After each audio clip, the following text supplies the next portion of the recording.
It's been a little bit more than 2 weeks that I received this camera, the Fujifilm XS20, and I received many messages on Instagram about this camera, so I decided to make this video to answer the questions I've received and to share with you my initial thoughts about this camera. Without any further ado, let's roll the intro.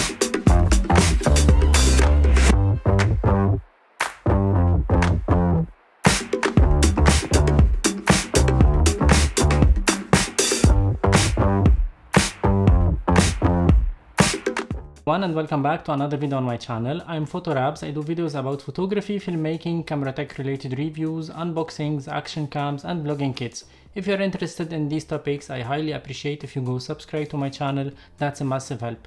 And before we start this video, I would like to tell you that this video is not sponsored by Fujifilm. They did not pay me to do this video, so this is my honest opinion about the new Fujifilm XS20 that was announced back in May 2023 and was shipped in Europe in June 2023, and I got it the first day it was shipped in Europe. So it's been a bit more than 2 weeks I'm using it. This video is not a full review about this camera. I'm gonna do another full review about this camera very soon, maybe in 2 or 3 months after using it. So now these are my initial thoughts about this camera. Even before this camera was announced, I was really hyped about it. I made lots of videos about the rumors about this camera as well as my thoughts about the specs of this camera, and I received many messages and questions on Instagram asking me about it, so I decided to put them all in this video to try to answer them all, even though I tried to answer all of the questions separately on my Instagram, but I decided to make a video where I can share all the questions and I'll answer them all. Question number 1. I watched your videos before the release of the Fuji XS20. Do you still have the same hype about it now? Well, I was very excited about it before it was announced, and I'm still excited about this camera. Since the day I received it, I have it in my backpack. I'm using it for photography and videography. Question number 2. Why you wanted another camera in your kit? Well, to be honest, I wanted a camera that has the same image look than the Fujifilm X-H2S that I use as a main camera for my home studio videos.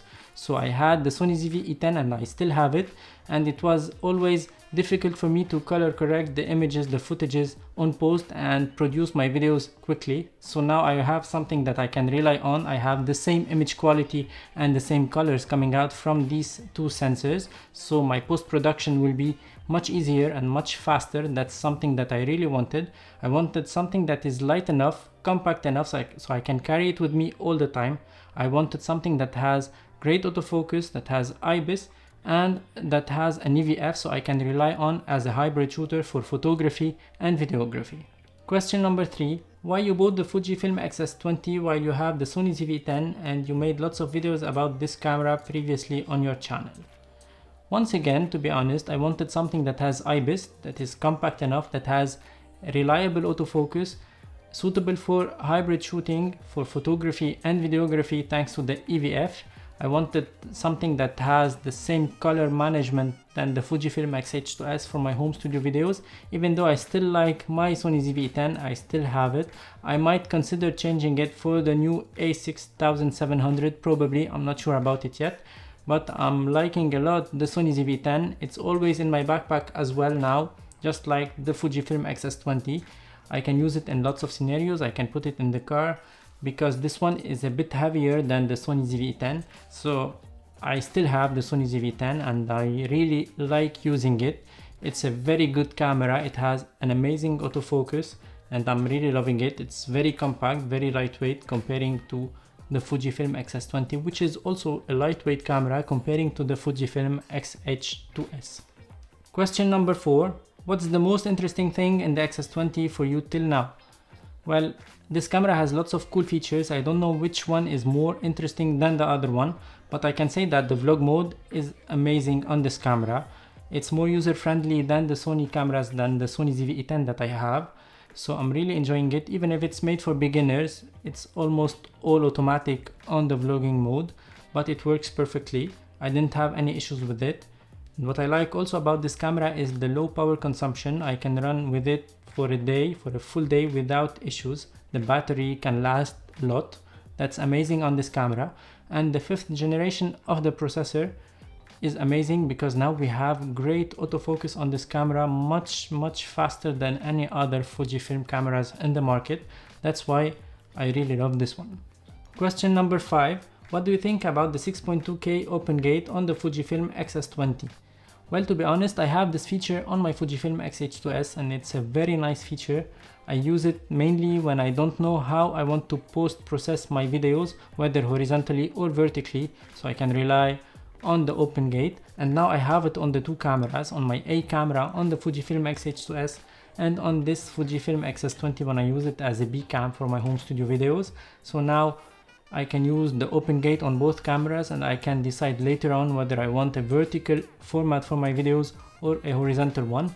And to be honest, I don't use this feature a lot, but I know that I have it. If I want to use it, I have it on both cameras.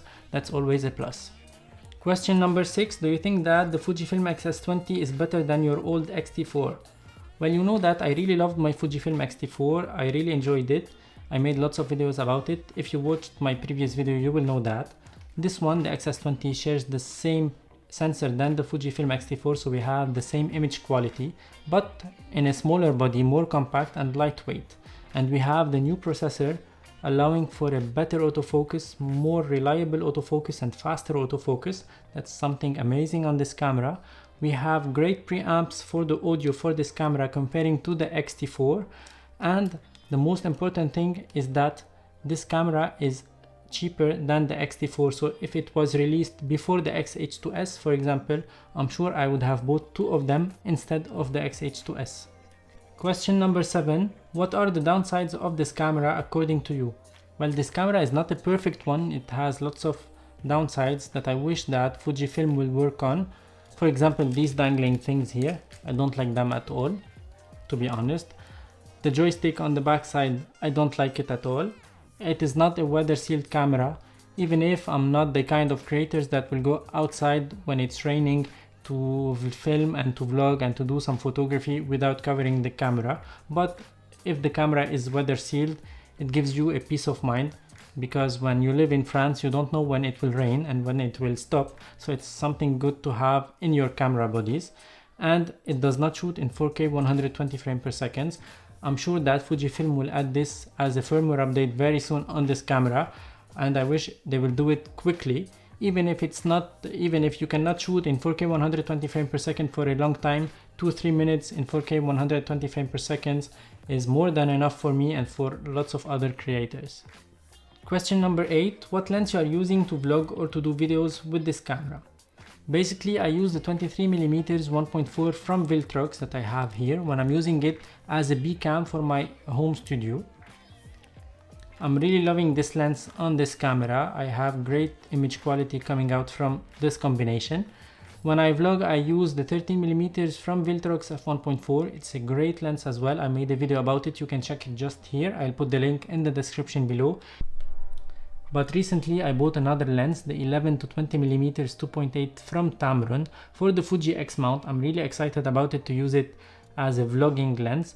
I'll make a review about this lens very soon on my channel. If you're interested, I highly recommend you to ring the bell so you can receive all the notifications about my future posts. And the last question I received, have you tried it for some portrait shots?